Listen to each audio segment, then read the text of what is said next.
Taas ng nilipad ni Renz Abando. Panis pa si Kevin Kiambao sa kanyang 4-point play. Pakitang gilas pa si Kevin Kiambao sa kanyang slam dunk. Pero anyari sa goyang, tinambakan lang ng anyang. Opening game sa KBL kung saan maghaharap nga kaagad ang dalawang elite na Pinoy imports, Kevin Kiambao kontra kay Renz Abando sa game ng goyang Sono Sky Gunners at anyang Red Boosters. Pero bago nga yan, eto solid na basketball molten. Dating 1,437 pesos. Ngayong araw nga ay mabibili mo na lang ng 475 pesos sa Shopee. Limited offer lang nga ito ngayong araw. Kaya ano pang hinihintay mo? Click mo na nga yung link sa comment section sa ibaba. First quarter ay nagkaroon nga ng magandang simula offensively ang anyang Red Boosters. Sa kanilang 14-5 start, naging on point nga dito ang kanilang 3-point shooting. Maalat nga ang naging simula ni KQ at ng goyang kung saan madalas din ngang turnover ni Kevin Kiambao ang bola na nako-convert naman nga ng anyang sa puntos sa kabila. Tagal ngang napako sa 5 points ang goyang. Si Kevin Kiambao nga nakabasag niyan sa kanyang driving layup sa baseline. Yan nga ang unang basket ni KQ sa game na ito. Pero hindi nga makahanap ng spark sa opensa ang goyang at patuloy din nga pag-control ng anyang sa game. Gandang outlet pass naman ni KQ papunta sa kabilang court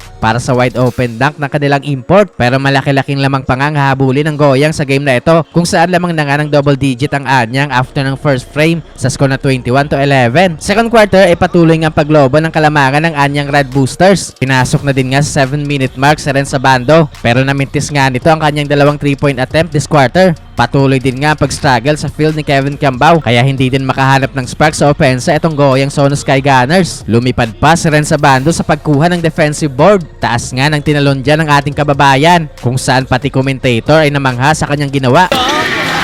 이번에도 들어가지 않았고 아반도 또 한 번 높은 점프요.